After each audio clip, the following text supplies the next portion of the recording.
DPRD Banjarmasin masih melakukan proses membahas tata tertib Dewan Banjarmasin tahun 2025.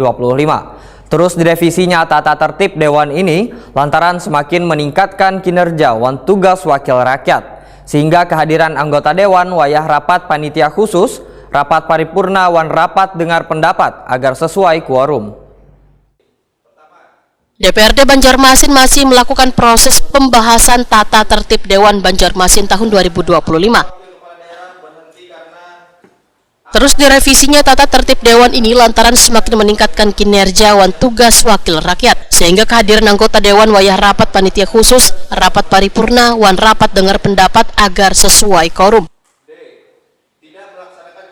Ketua DPRD Banjarmasin Rikfal Fahruri wahitakoni Prima TV usai rapat paripurna perihal pengumuman usul pemberhentian wali kota wan wakil wali kota Banjarmasin hasil pemilihan kepala daerah serentak tahun 2020 wan pengumuman hasil penetapan pasangan calon wali kota wan wakil wali kota Banjarmasin terpilih dalam pemilihan kepala daerah serentak tahun 2024 yang diselenggarakan di ruang paripurna gedung DPRD Banjarmasin, Jalan Lambung Mangkurat, Banjarmasin Tengah, jelang tengah hari Rabu 15 Januari 2025 memandahkan dibentuknya Panitia Kerja Tata Tertib tahun 2025 sebagai penyempurnaan dari tata tertib yang sudah dijalankan sebelumnya.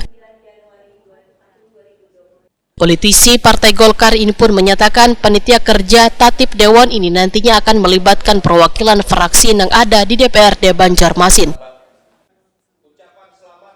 Rikfal Fahruri berharap tata tertib DPRD Banjarmasin ini dapat diselesaikan sebelum pertengahan tahun 2025. Kan Panja Tatip sedang berproses ya. Kemarin kita akan agendakan mungkin nanti di bulan Februari. Jumlah anggotanya ada berapa? Semua fraksi ada 14 totalnya. Target selesai? Target selesai sebelum pertengahan tahun semua sudah selesai.